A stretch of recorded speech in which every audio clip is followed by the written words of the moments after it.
আসসালামু আলাইকুম। আপনারা কেমন আছেন? ভালো আছেন? আমি ভালো আছি আলহামদুলিল্লাহ। আমি বেগুন ভাজা করব। এখন রাতে 10টা বাজে। বেগুন ভাজা করব। তরকারি আছে, একটু বেগুন ভাজা খাইতে মন চাইছে। এই পাশে ভাত,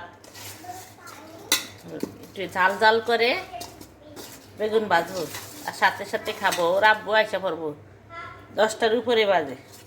বিসমিল্লাহ।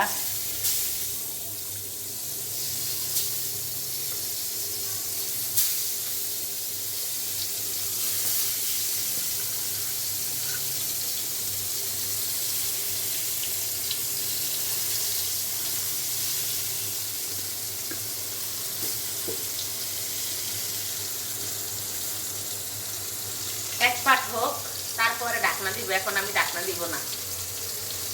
আপনারা আমার সাথেই থাকেন। শীতকালের দিন বেগুন ভাজা খাইতে অনেক মজা লাগে। আমি শীতের দিনও খাই, গরমের দিন একটু কম খাই, শরীর চুলকায়, অ্যালার্জি হয়। এই যে উপরের এই পাট হয়ে গেছে, আর এই পাট অল্প একটু অফ ক্যামেরা একবার এই যে ঢাকনা দিয়ে রাখছিলাম। সরিষার তেল দিয়ে ভাজা,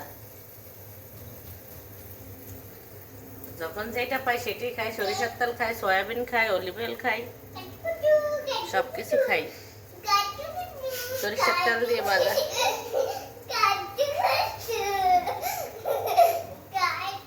নুরের ভাইয়ের সাথে দুষ্টামি করতে আছে। এই পাট হয়ে গেলে এই ভাজা হয়ে যাবে, আর 3 পিস থাকবে। 3 পিসও বেজে ফেলবো।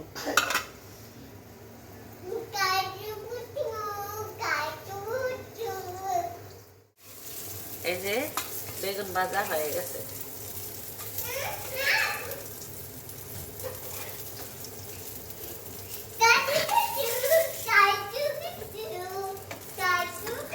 ভাইয়েরা কাতে কুতে দিতে ভালো লাগে।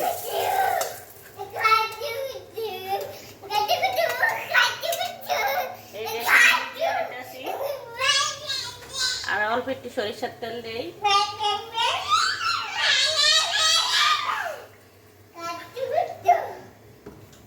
এই এখন দিতে আসি এখানে বড় বড় 3 পিস।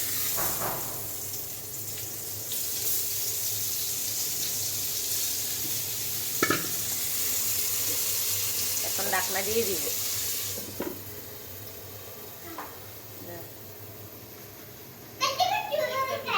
শুকনো মরিচ ভাজলাম।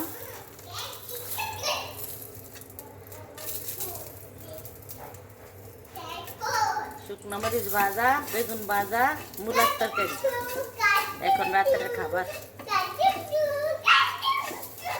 খাবারটা হেভি মজা হবে।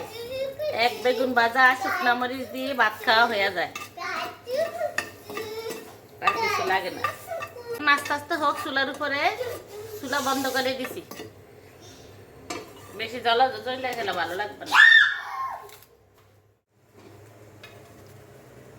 শুকনো মরিচ ভাজা তেল দিয়ে বেগুন এরিয়ার মধ্যে ভেজে নিলাম।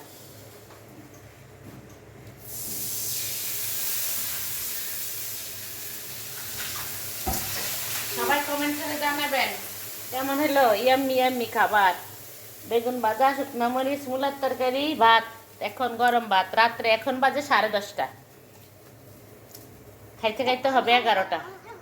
দেখি এর মধ্যে যদি ওর আব্বু এসে পড়ে, ওর আব্বু গরম গরম খাবে। সবাই ছোট্ট একটা কমেন্ট করে জানাবেন, দেখবেন ভিডিওটি, একটি লাইক দিয়ে ভিডিওটি এগিয়ে নিয়ে যাবেন। সবাই ভালো থাকবেন, সুস্থ থাকবেন। আল্লাহ হাফেজ।